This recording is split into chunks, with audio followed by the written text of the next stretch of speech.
If I could have your attention, please. At this time, we're going to begin the funeral services here at the cemetery for Mr. Verne Silver. As we begin the service, I would ask if any of you has a cell phone or any other noise-making device, please turn it off at this time. Officiating the service here today is Rabbi Barry Schechter from Congregation Kol Emet in Skokie. Thank you. Mismole David, Adonai, mi Yaakov Yalecha, mi Yishkom Yakodshecha, Olech Tamim, Uforet Tzedek, V'dover Emet Bilvavo, Lo regale Leshana L'asal Re'ura, V'cherpa, Lo nasa Krovo, Nivze B'inav Nimas, V'yirei Adonai Yechabed. We say at this time, who is it? Who has lived in such a way that their memory will never be shaken? Those who are upright, who do justly, who speak the truth within their hearts, who do not slander others or wrong them or bring shame upon them, who give their word and come what may do not retract, who do not exploit others. Those who live in this way shall never be shaken. My friends, we're here for a sad and difficult occasion to say goodbye, which is one of the most difficult things we can ever do, but also to pay tribute, to honor the memory, and even if possible, to celebrate the life of Verne Silver, the son of Isidore and Sarah. His Hebrew name is Avigdor, who leaves behind a family and friends. The numbers of you here, I haven't seen such a a group here until before the beginning of COVID, I can tell you that.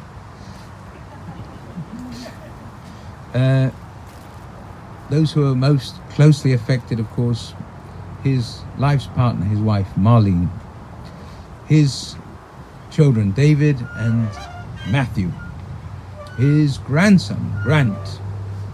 I should also mention his late siblings, his late brother Albert, and Albert's late wife Sybil. They're in the wrong key. And his late sister Ruth and her late brother Ben.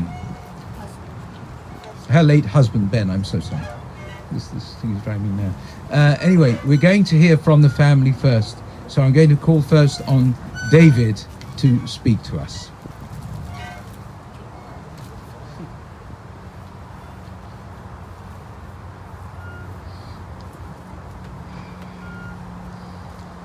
When my nephew, Grant, was very young,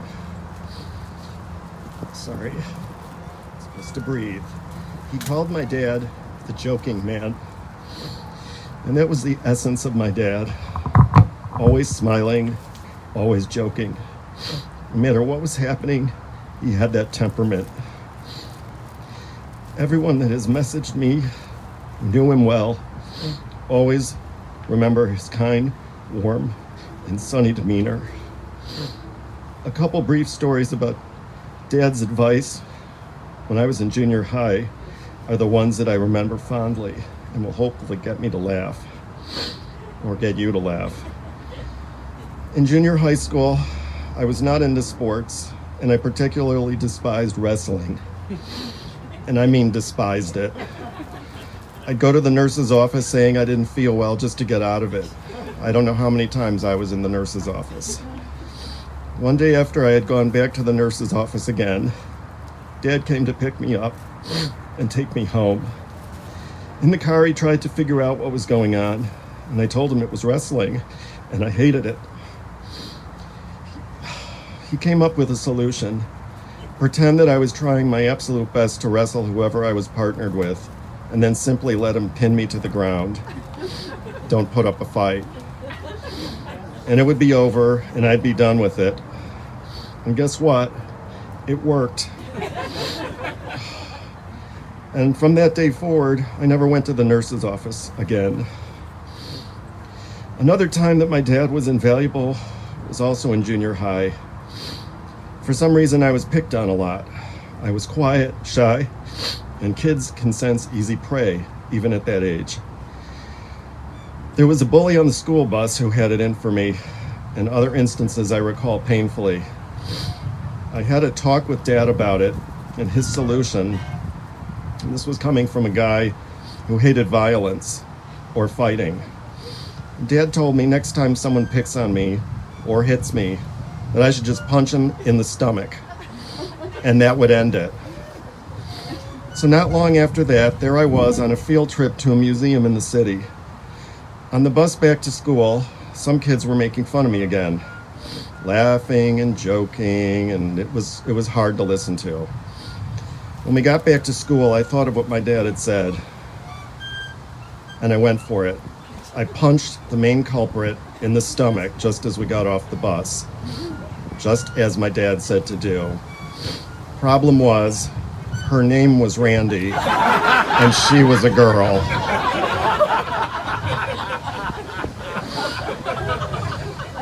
Oh, I don't know how that went later when we got home, but Dad was always there to listen, offer amazing advice, and support me unconditionally. He was an incredible, generous father, and he showered us with love and care. Dad often repeated the same simple bit of advice to me. Just enjoy your life, mein Sohn. And I will try to make that my mantra each and every day to honor him going forward. Right now, I hope Dad is up in the sky listening to his favorite jazz songs while drinking unlimited chocolate milkshakes. He was an amazing father, and he'll be forever a part of me. Thank you. Thank you, David, for those lovely words. And now, Grant.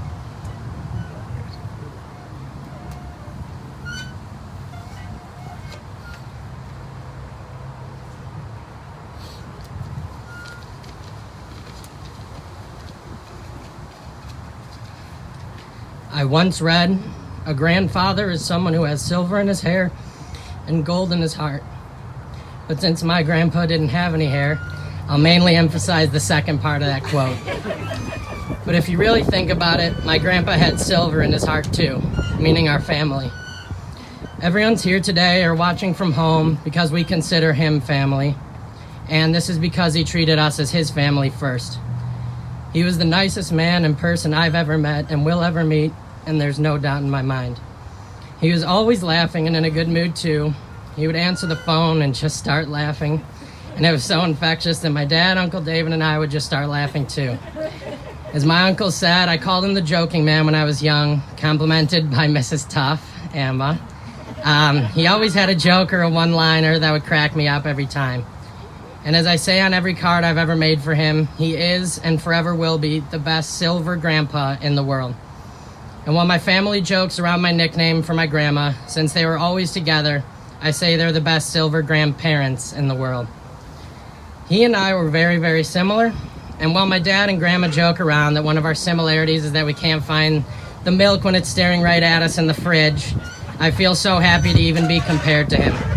We could always talk about school and work, but I think the thing that we bonded over most was our mutual love of sports. He and my grandma grew into hockey fans after I started playing. He and my dad made me feel special when I was around 5 years old by telling me I made the newspaper when I scored 3 goals in soccer, when they really just wrote it in Sharpie. But most of all, he and I could talk about the Bears anytime, anywhere. One of my fondest memories of my time with him was going to a Bears-Colts game with him. It was Andrew Luck's first game in the NFL, and while there was no incredible comeback or anything like that, I'll always just remember just being there with him. It's my guess that anyone who's ever received a birthday card or email from my grandpa has both cried while reading it and kept it to cherish. He just knew how to make you feel unique and special. These last 8 months or so have been tough because I grew up having dinner with my family every Sunday night, and while that changed when I went to college, I would at least be able to text or call. It was hard when I was unable to talk to my grandpa for so long, but then I was eventually able to start doing Zoom meetings with him while he was at the nursing home. I was able to see and talk with him at least once a week, sometimes more. I know my mom was glad she could also FaceTime with him and even got to see him last month, and the fact that she still calls him Dad shows how close they are and always will be. I'm always sad to leave school, but it made it much easier this year knowing I could finally go visit him with my family throughout the week. Once I realized this was the new, unfortunate normal, I made an effort to take a picture of he and I every time I spoke with him and saw him, and I will keep these forever. My senior year of high school, I was assigned a project, and one of the sections was a Q&A with the person of my choosing. There was no doubt in my mind to ask my grandpa for his help. A lot of it revolved around his experiences in life, especially when he was younger, like his time in Korea. Him being as special as he is to me, I wanted to make sure I got this project done right. My cousin Barry even sent me a picture of him in the driver's seat of a truck when my grandpa was part of an occupation force sent after the armistice was signed in 1953. The most powerful part about all of his answers was that he kept bringing it back to how much he missed spending time with his family and my grandma. For everyone who has reached out to me expressing their condolences these past few days, I've responded by saying how happy I am that I at least got to see him that night. I really am glad he and Emma got to spend their full anniversary together and that we were all together as a family. I didn't say anything at the time, but when my grandma, uncle, dad, and Cheryl Paula and I cheers it to him the other night, I was happy to celebrate his life with family, but it was weird and sad that he was not there with us. It really hasn't set in yet that he's not with us anymore, but I will always keep him with me and will try to be like him for my entire life. Rest in peace, Grandpa. Love you. Miss you. Bye. Thank you. Thank you, Grant. That was really lovely, as was David's. And now, Matt.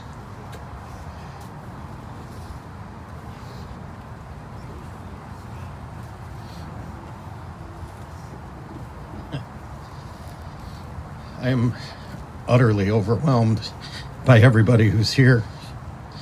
And I have a brief 19-page speech to give, so, and I have a feeling that's about the funniest of all of it. I really honestly never knew my brother and my son were so funny. Oh my God. All right, let's just get through this and we'll do it together. Dapper Dad was a jolly man, and what a jolly old soul was he. He was the cog in our wheel, the sunshine on cloudy days, on sunny days, rainy days, pretty much every day. And he was the chief of our tribe. It's so hard to think that we're standing here celebrating his life. I should really have started out by saying thank you to everybody who's here, because I'll never forget your faces and the strength and the love that I feel from all of you to help get me through this. Paragraph 1. My dad loved his family ferociously. From all of his cousins and his time in Crystal Lake with his brother and his sister, Uncle Albert, Aunt Ruth, Aunt Sybil, Uncle Ben, and of course his mom and dad, Sarah and Isidore. I should also mention his first dog, Chubby. He loved that dog. Wish I would have had a chance to meet him, but I think that dog did enough for him for us to always have dogs practically my entire life. They all played volleyball, they swam in Crystal Lake, who knows what else they did. The one thing that I always happen to notice, they all had these like bent fingers from breaking them playing volleyball. My mother will probably tell me that's not totally accurate, but I think that I'm pretty accurate. I know Uncle Albert had it, I know Aunt Ruth had it, and I know my dad had it, so. The competitions must have been fierce. He was an incredible uncle to Barry and Milford, Myra and Jack, and in my opinion, the best father to David and I. When he became a grandfather to the light of his life, Grant, literally everything else became secondary. He did everything with attention to detail and with a very pure heart. He loved his friends. He loved all of our friends. He welcomed Amy into the family, and he always considered her his Amy with a smile. His entire life really took shape when he started courting my mom, arriving in flashy, cool convertibles from my uncle's dealership to woo her, candy and pastries to win over my Grandma Gigi and Grandpa Leon, and whatever it was, it worked. They loved my dad as if he were their own son. He always said with a glint in his eye, as we talked about these times in the last 6 to 8 months, and really throughout my life, that he fell in love at first sight. Of course, Mom said not so fast. We're just strictly platonic, and if you're not sure what the word is, as we were just discussing on the ride over, it meant that they were just friends. Nothing more. They were just going to be friends. Dad's steady pace, he won her over. She gave in, and well, 67 years later, here we are. I think to his dismay, he was drafted into the Army, and he and his best friend, Eddie Rosen, were sent to Camp Fort Leonard Wood for boot camp. All he talked about whenever we would discuss service was how much he missed my mom. He missed her terribly. They were to be married a couple of different times, and Dad's melancholy and I suppose maybe some insubordination almost cost him a lifetime of joy, but Uncle Ed saved the day, and he got Dad to the wedding on August 8th, 1954. Remarkably, 2 days later, he was off to Korea for 2 years, where he pined for my mom every single day, without fail. He literally hated being there, just hated it, fighting for reasons unknown and for which he was just willing to sort of ever accept. He loved pretty much everybody, He just didn't care where you came from or who you were or what your background was. If you were flesh and blood, he loved you. Fighting was really not Dad's thing, as we've learned. Indeed, he was a lover. He was a lover of life and a lover of family. He returned 2 years later to Fort Sheridan here in our northern suburbs, where Uncle Albert and Aunt Sybil and my mom picked up Dad in a driving rainstorm, standing alone, waiting for the love of his life. These are scenes from a movie. You cannot make this shit up. And there he was, living that life. Makes me so happy and comforted inside to know that he was capable of doing it. I'm just glad you waited. Once they were back in each other's arms, honestly, they never let each other go. They created a dream life together and raised David and me. We grew up in a home where only love and kindness were encouraged, and thus we all flourished. I mentioned my friend Joe Walsh because he sent that to me in a text the other day. And I've been struggling to figure out exactly how to sum up how we all grew up and how comfortable it was. And I thank you for that because it nailed it right on the head. My father's success was in his attitude, his incredible positivity toward each day, and how the sun would rise again tomorrow, maybe even tonight, you never knew. But lastly, and most importantly, his devotion to all of us. Dad had a love affair with automobiles. I swear there had to be 20 or 30 different cars. I could probably rattle them off now, but there were Lincolns and Cadillacs and a Jaguar and an Infiniti that always smelled of his cologne that my cousin Myra wound up buying. She said, "No, I love it. It reminds me of your father every day, Uncle Verne. It was the most amazing thing." And lastly, this Lexus that he bought. Great for him because he didn't have to slump down. But I'll tell you, there were so many gadgets in there, he couldn't figure out what was going on. And so he just wound up listening to his jazz station, the news, because Mom was always in the car with him, and she's a news junkie, as we all know. But often, we used to listen to Mel Brooks' 10,000-Year-Old Man.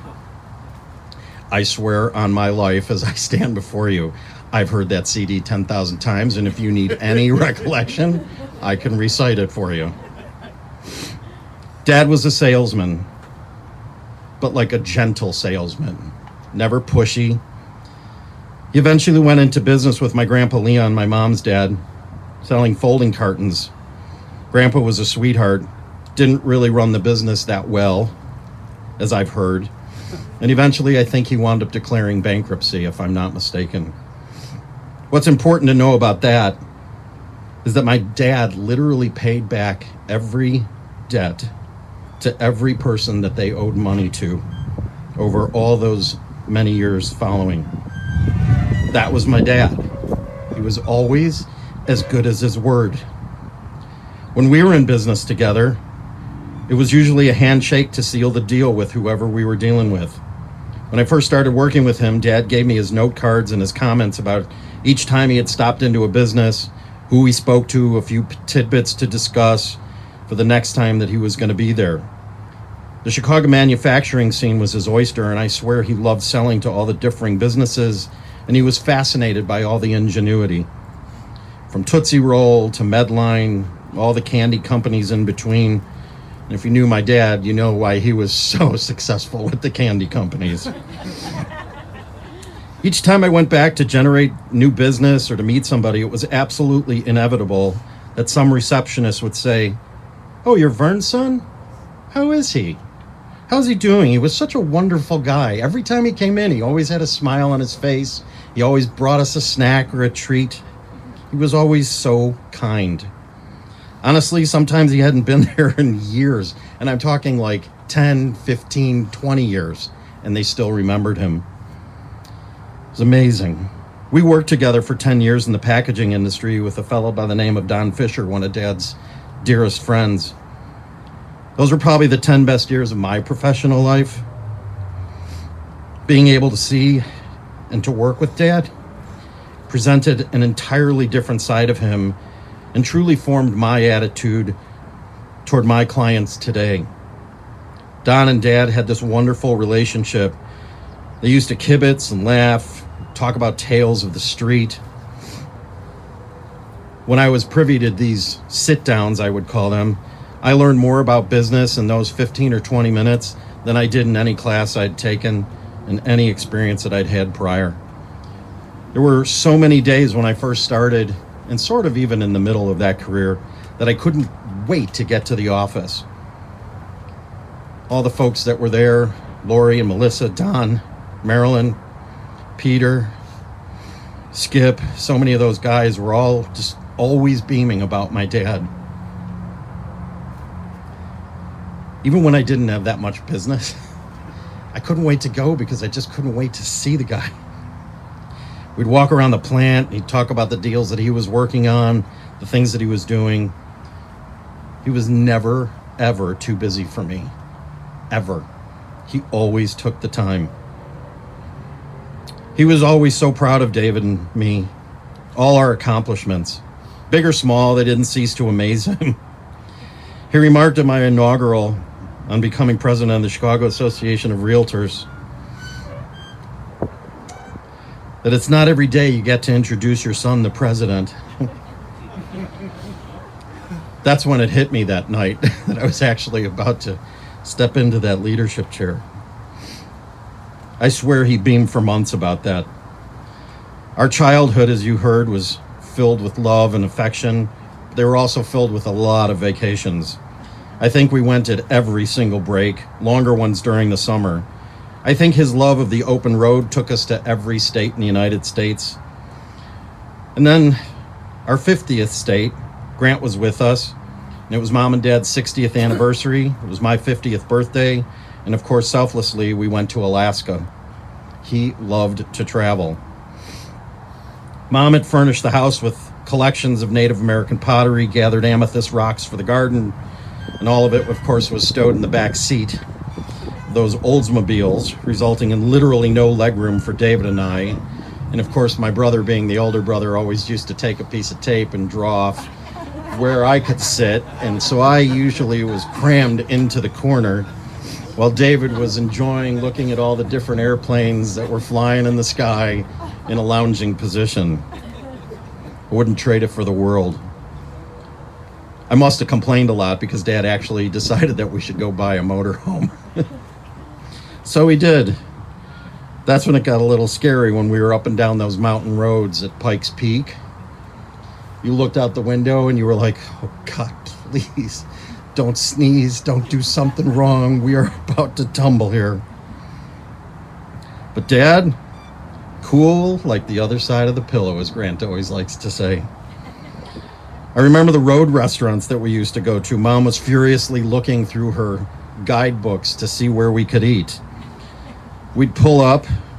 Mom would go running in. I don't even know if she actually made it into many of the restaurants, because really what she would do is just look at the windows to see if they were clean or dirty. And if they were dirty, there was no chance we were going in. No chance. Dad never complained about it, though. Didn't matter where we went, how far we had to go. All he really cared about was that we were together. There were crazy moments, too, on these trips. Sneaking the dogs in to make sure that they didn't have to stay in the car overnight. All the various hotels. We had Buffy and Monty and Peterson.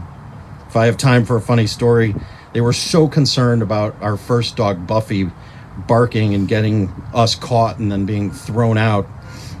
My dad carried me and carried the dog, put me down in the hallway just to sort of set me there for a minute, and brought the dog in, closed the door, and they all promptly went to sleep. And then they realized I was still out in the hallway. Dad came out and got me, gave me a hug. He said, "I'm so sorry." And I said, I don't know what I said, but I'm sure it was like, "Why'd you do that?" And I probably cried like a schoolgirl, but that's okay. Girl power. I think what always impressed me most about my dad was his soft, gentle nature and his loving spirit.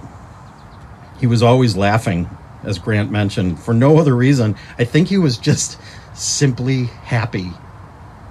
He wasn't in Korea. He was with my mom. He was raising the kids. He had a great life. He was always in our corner. He never pushed us to do things unless we wanted to do them ourselves. Sometimes to Mom's chagrin, I would guess, but he was always our cornerstone and our bedrock. I remember one time I came home to get Mom and Dad, because Dad always used to like to pick everybody up at the airport. He just thought it was the right thing to do, and so I tried to repay the favor. And I got there, and of course Dad was, standing at the front door as he usually was. And Mom was slightly under duress. She hadn't really finished getting ready yet, and Dad, as he always liked to self-proclaim, "I'm at the door." And it's whatever time it was. Big Ben always knew the time, and he always wanted to let us know. Mom, of course, was rather short and slightly anxious to get done. I remarked to Dad once we all got settled in the car on our way that Mom was rather snippy and slightly short. And I asked, was she always like this? And he said, yeah, I'm ready for another 55 years. That man was utterly in love and totally devoted. He always wanted to assist the lonely, the sick, the elderly. He always rooted for the underdog. He used to tell me that there were always going to be people with way more, and not to worry about them, but rather to learn from their success. What was important was to be a good and decent citizen, and to help those who were underprivileged for whatever reason. Didn't matter. He wanted me to help open doors of opportunity for them, to help lift the common man, and to give everyone a chance to succeed. Not to worry about losing our station where we were in life, but rather helping to empower those around us. What a powerful lesson that was. And anybody who knows me knows that stayed with me until this day. This past Sunday, we celebrated their 67th anniversary. And today, we celebrate his incredible life. He told Mom about a year ago, rather prophetically, I think, that he had the most amazing life. He had the best partner and the best wife, the best boys who accomplished their dreams, an incredible grandson, a job he loved, and they'd traveled the world. He simply would not change one thing. I implore you to think about where you are today and see if you can say the same thing, and if not, make the change. That was the happiest guy I ever met. He was valiant, he was kind, he made everyone smile from his kind and truly his pure heart. All he really wanted to do was provide a home and a lifetime of dreams to come true.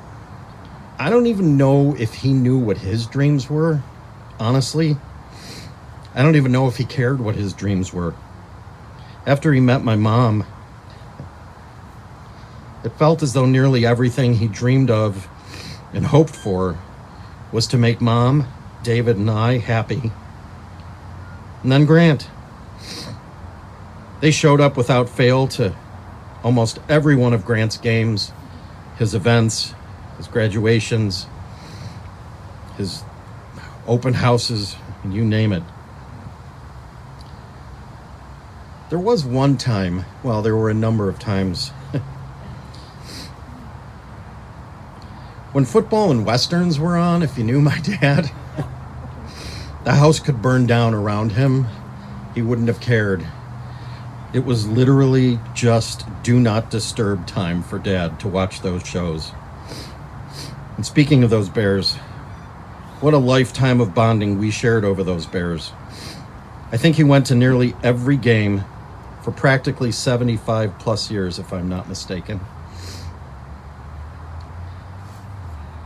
He began taking me over 50 plus years ago. And then one day, sort of just really out of the blue, but true to form, he insisted that I take Grant to those games. That way we could share the same joy that he felt. And did we ever? Win or lose, Dad always loved that team.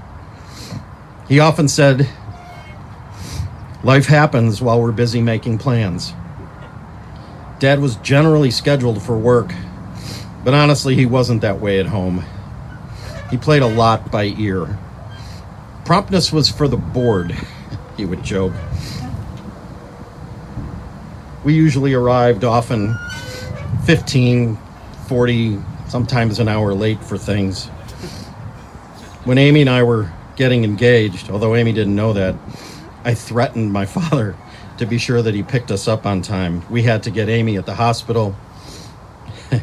She was at a different entrance than we had expected, and who knows what happened.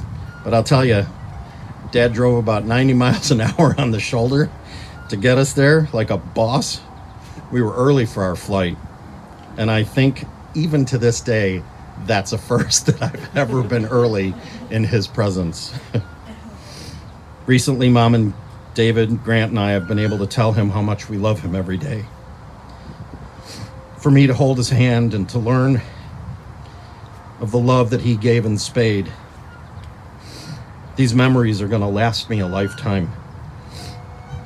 All his decisions for a great life revolved around my mom and her well-being and happiness. Even during these past 8 months when things were bleak, the dementia was raging, was referring to his nurses as bada bing,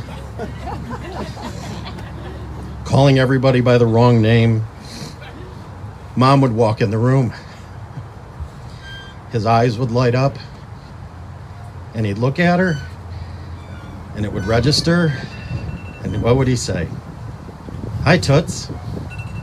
How are you feeling? Are you doing okay?" Mom would say, "No, it's my back, it's my this." It's like, "You'll be okay. You're gonna be okay." He was a wonderful grandpa, as we've discussed. He loved Grant and often said that he was the light of his life.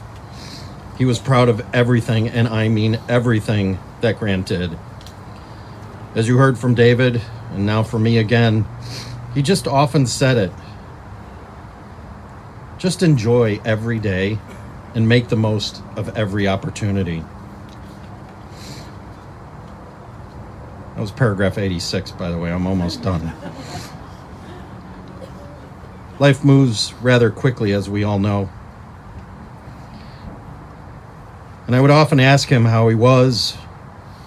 "What'd you do today?" as Grant always liked to say, and he often would respond, "For the shape we're in good shape."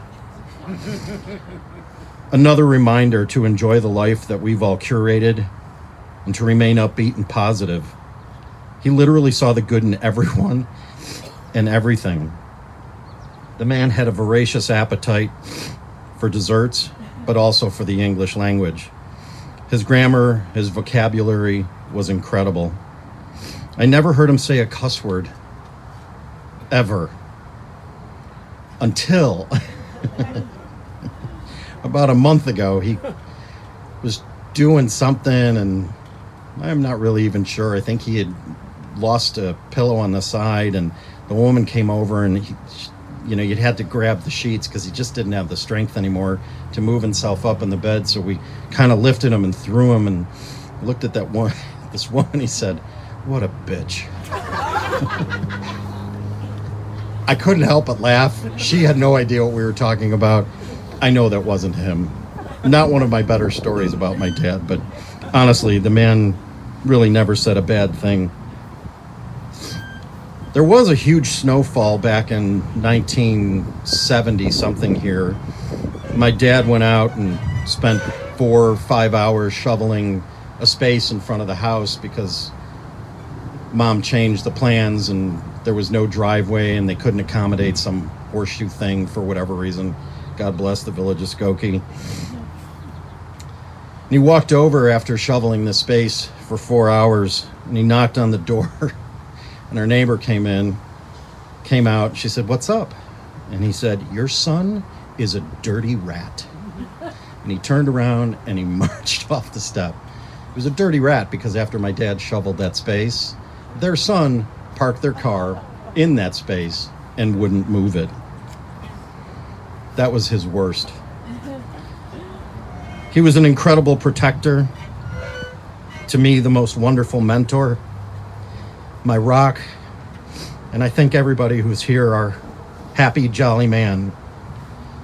He inspired, he taught, he invested in people and friendships, and he cultivated an incredible life. He is surely going to be missed. I wish I could have one more day, one more hour, one more minute. I will take the foundation he's given to us, and I will continue to build a better life that I know he'll be proud of. I love you, Dad. And if you'll all just say this with me, may his memory be a blessing. Memory be a blessing. Thank you. Thank you, Matthew. That was lovely. And now, Myra.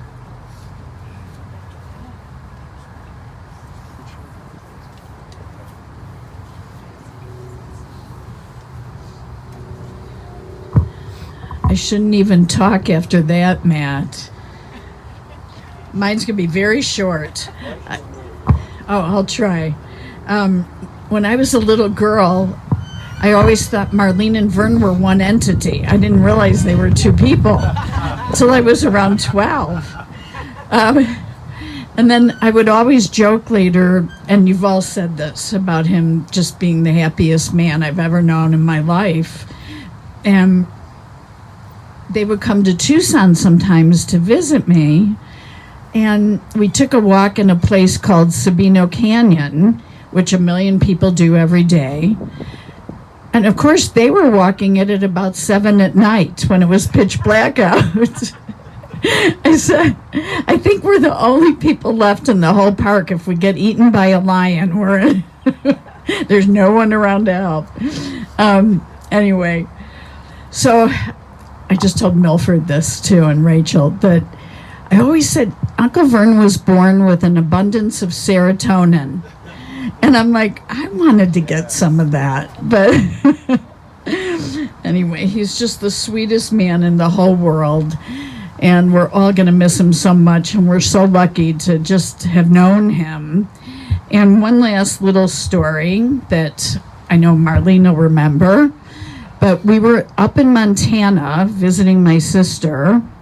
And it was pouring rain, but we went out on this boat. So imagine this freezing cold lake in the middle of Montana with logs floating in the water that we're trying to avoid. And Ruth was with us. And I'm holding my 2-year-old and my 4-year-old, and I'm freaking out. We're going to die in this water. I know it. And my husband is standing there holding some kind of light so we don't hit any of the logs. And I'm like, we're going to die. That's it. And Uncle Verne was sitting in the back of the boat, getting soaked with the rain, going, wee! Wee! I'm like, it's unbelievable. Anyway, that's my very unhappy, happy memory of him. So anyway, we just all lost somebody unbelievably special. And thank you all for coming.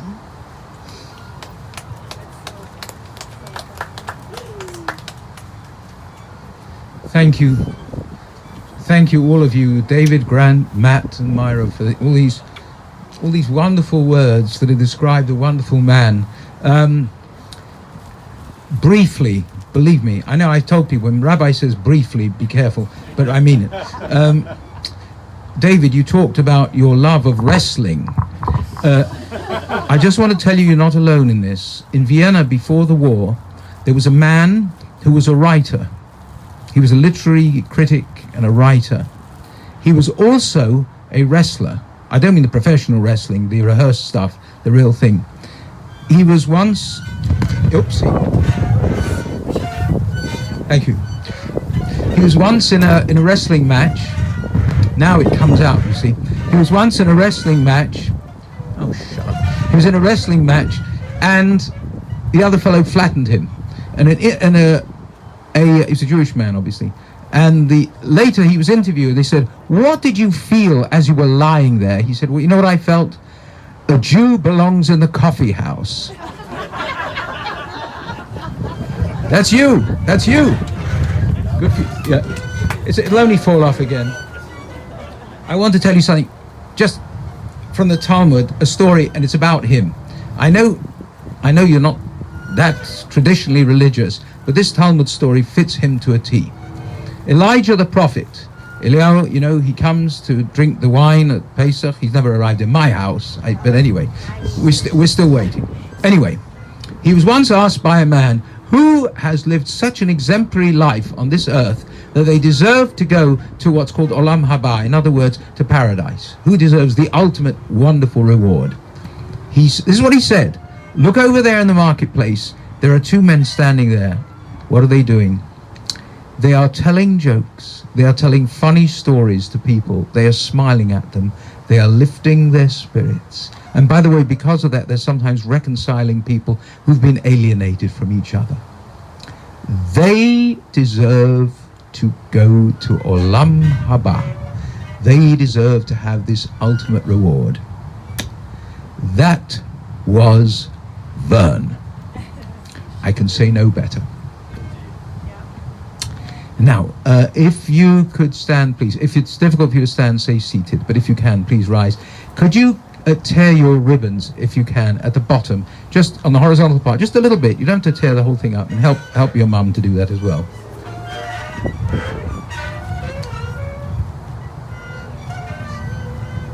Yeah, just tear it. And if we'll say a bracha, or you can say it with me, or you can listen to me saying it. Yes, the tradition actually was, in the Bible we learn, where people in grief would tear their clothing.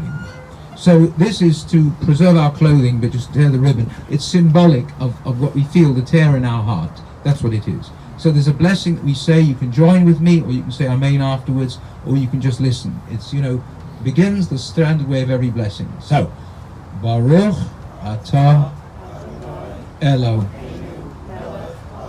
Now listen, Dayan or Emes means blessed be the true judge. That's what we say when we suffer a loss. El male rachamim shochein babronim hametzei menochen echon atachad kanafei ashkina v'malot kedoshim utorim gezorakim asirim et mishmat Avigdar ben Isidor v'sara shel chalei Mavu eshnachan istagvar ascharat ishmato Began Eden Beheim inuchato Lachein balachamim Yasirei v'serik naflelamim V'yitzera v'tzrachim et ishmato Adonai unachlato V'yanuach b'sham mishkavo V'nomar Amen. We say, as you said, we say two things. May his memory be a blessing. May his soul be bound up in the bond of everlasting life. And may he rest in peace. And now we will recite. Can you hear me at the back there? Yes. Well, if you can't hear me, there's no way you can tell me. Actually. Okay, we'll recite the Kaddish now. I will recite it with you. If you wish, you can join. You have it written down there. If not, you can respond when we say Va'imru, you say Amen. You know this. Right, let's begin. Yitgadal ve'yitkadash shemei Rabbah V'yalma divrach pirutei V'yamlik malchutei V'chayekom v'yamekom V'chayei l'chol beit Yisrael V'agala Yizman charib V'imru Amen. Yehei shemei Rabbah V'barach v'yalam v'lalmel maya Yitbarach v'yishtabach V'yitar, v'yitromam, v'yitnasei, v'yitadar, v'yitaleh, v'yithalal, shemei d'kudsha, rihu, le'ela min kol birchata v'shirata, tushvechata v'nechemata, da'amiran bi'alma, v'imru, amen. Yehei shema rabba, min shemaya, v'chayim aleinu v'al kol Yisrael, v'imru, amen. O say shalom bimromav, Vuya say shalom aleinu, v'al kol Yisrael, v'imru, Hey.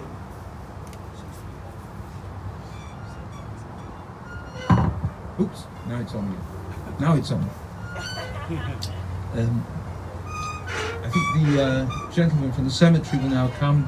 They're going to lower the casket, and then if you wish, after they've done so, if you wish to place some earth on there in accordance with Jewish tradition, if you feel you can, please do so. If not, not yet. No, stay seated. It's going to take them a few minutes. I want to go over there and say my last goodbye I beg your pardon, please. before they lower. Okay, could you hold on 1 second? Hold 1 second. I beg your pardon. I'm sorry, please. I didn't tell you, so. No, it's quite okay. Come with me.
As the cemetery personnel proceed with their work, I have a few announcements. First, I'd like to let everyone know that's here gathered. We have 2 cases of cold water back by the corner of the tent by the tree. Please help yourself. There's also a register book nearby. If you haven't had a chance to sign the register book, please do so. Following the interment today, the family would be sitting Shiva at our funeral home in Skokie, 8851 Skokie Boulevard. That's the intersection of Skokie Boulevard and Niles Center, 1 block north of Dempster Street. The family additionally has asked that memorial contributions be made for the Council of Jewish Elderly. That information's on the inside portion of the funeral service folder you should have received when you arrived. If you did not receive one, they are available if you would like them. For those watching online, thank you for your attendance and the information regarding the donations. Would you excuse me? I'm sorry about it, but they don't have to be specifically to Jewish and the favorite area. That's fine. Okay.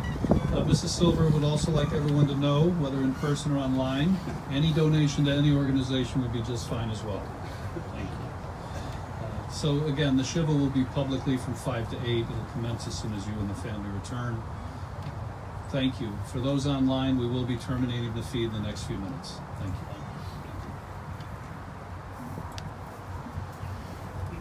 This will take a couple of minutes. If you want to sit down while they're doing this, please do so.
He's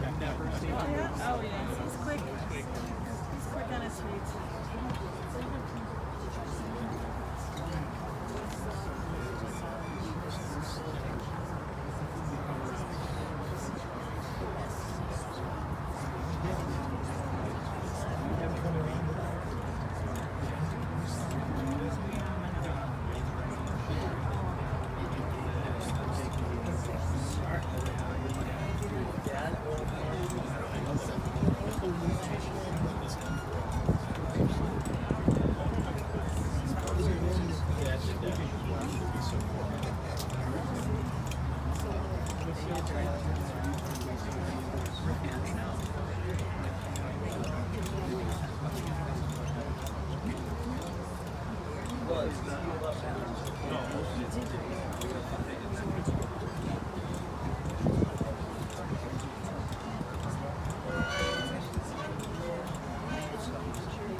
Friends, we're going to have the family go first if they wish to put some earth on, and then the rest of us.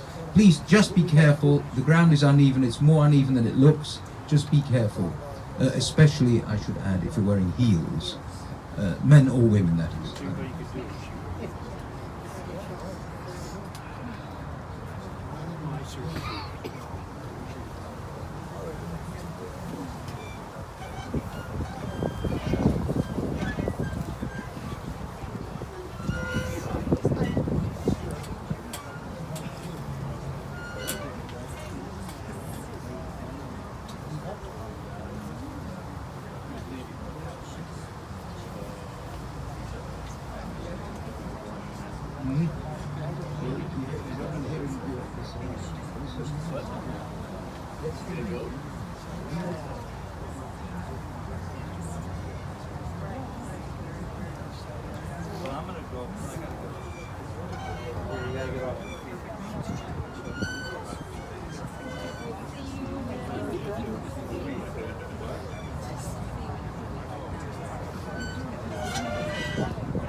Anyone wishing to participate, please step forward at this time.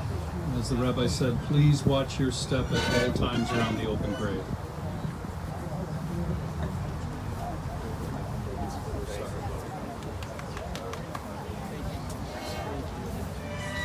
This concludes the online portion of the service. The family very much appreciates your participation.